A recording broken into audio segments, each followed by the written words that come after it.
My name is Fallen77, and in this video, I'm going to be talking about what you should do if you want to get a new computer right now when prices of graphics cards are so high.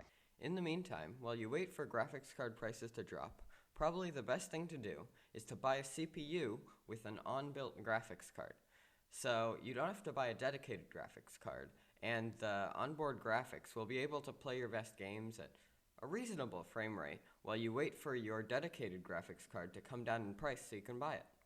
If you're looking to buy a CPU with integrated graphics, the best choice is clearly Intel. Their integrated graphics has far surpassed AMD, so you'll probably want to buy an Intel chip. When you're looking for the right Intel CPU to buy, I wouldn't buy anything under 11th generation. Both 11th and 12th generation have similar performance in their integrated graphics. So on the low end, I would choose an 11th gen Core i5, and on the high end, I would choose a 12th gen Core i7. When you're looking for storage for your computer, I would get at least 1 terabyte of an SSD.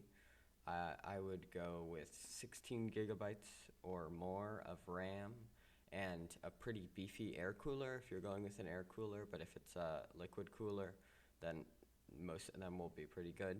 You have to make sure your motherboard works with all your other parts, because especially like the CPU, if you buy a motherboard for AMD, it's not going to work with an Intel CPU. When you're thinking about buying a GPU, there's really a wide range you can go.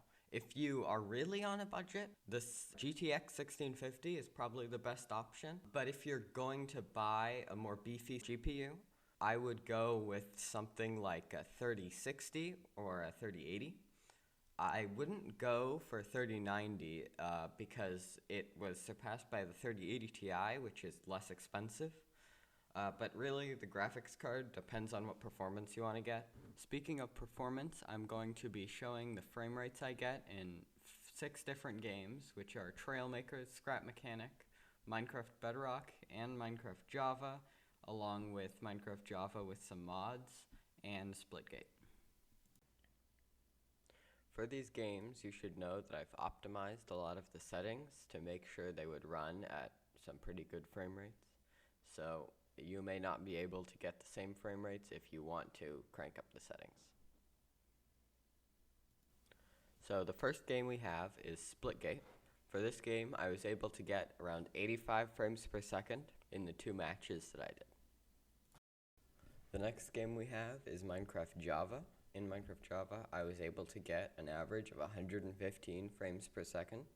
Although I am in a desert, so my frame rate is going to be better than if I was in another biome, like, say, a jungle. For this test, I also turned on shaders, and I was able to get an average of 37 frames per second just in a normal world. The next test we have is modded Minecraft.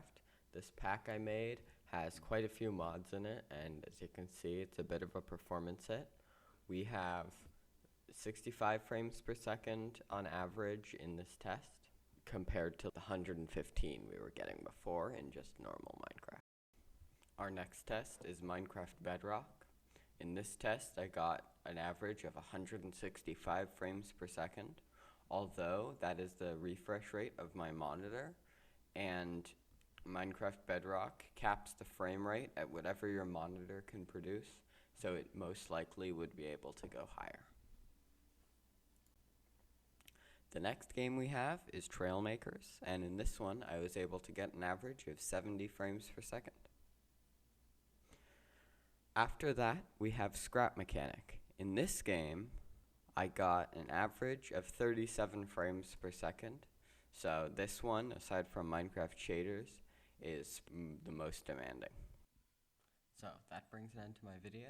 Don't forget to like and subscribe, and see you next time.